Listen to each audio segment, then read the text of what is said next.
for individuals and families navigating the complexities of ALS. Every step forward in research brings a measure of hope. A significant new development comes from Coya Therapeutics, which has received clearance from the FDA to begin a Phase 2 clinical trial for its investigational therapy, Coya 302. Coya 302 is a combination of two components designed to address two key contributors to ALS progression: neuroinflammation and oxidative stress. It consists of a low dose of a naturally occurring protein that helps boost anti-inflammatory immune cells called interleukin 2, and a manufactured protein that acts to suppress the activity of overly aggressive pro-inflammatory immune cells called CTLA4 Ig. The therapy works to balance the body's immune system. Its low-dose interleukin 2 component helps to expand a specific group of anti-inflammatory immune cells known as regulatory T cells, which are responsible for controlling the immune system's inflammatory responses. Research suggests that in many people with ALS, the number of these crucial calming immune cells is lower than normal, allowing inflammation to run unchecked. By specifically boosting the population of these cells, the therapy aims to restore a healthier immune balance and reduce the ongoing attack on the nervous system.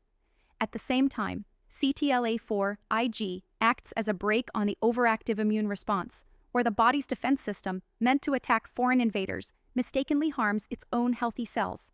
This response is believed to contribute to the damage and degeneration of nerve cells in ALS. The CTLA4 Ig applies this brake by attaching to specific binding sites on the surface of pro-inflammatory immune cells, the immune cells that trigger inflammation. This binding action sends a signal to the cells, helping to quiet them and reduce their activity.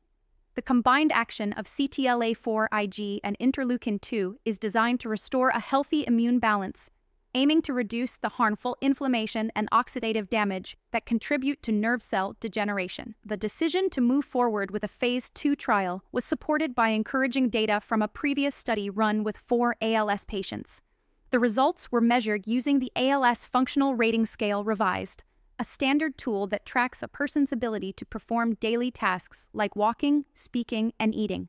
Before receiving the therapy, patients were experiencing an average functional decline of about 1 point per month. During the treatment period, this decline rate slowed dramatically to an average of just 0.13 points per month.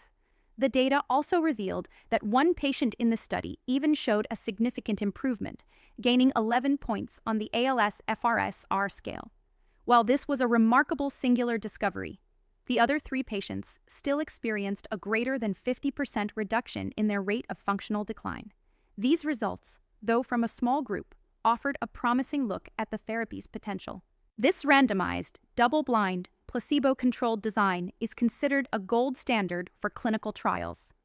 Double-blind means that neither the participants nor their treating physicians will know whether they are receiving the therapy or the placebo.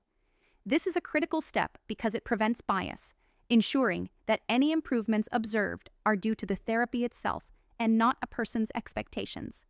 Though Coya 302 is still an investigational therapy, its unique approach, which focuses on immune balance, along with the promising early data, represents a significant step forward in the search for effective ALS treatments. I've linked additional information on the Coya 302 research in this video's description, if anyone is interested in diving deeper.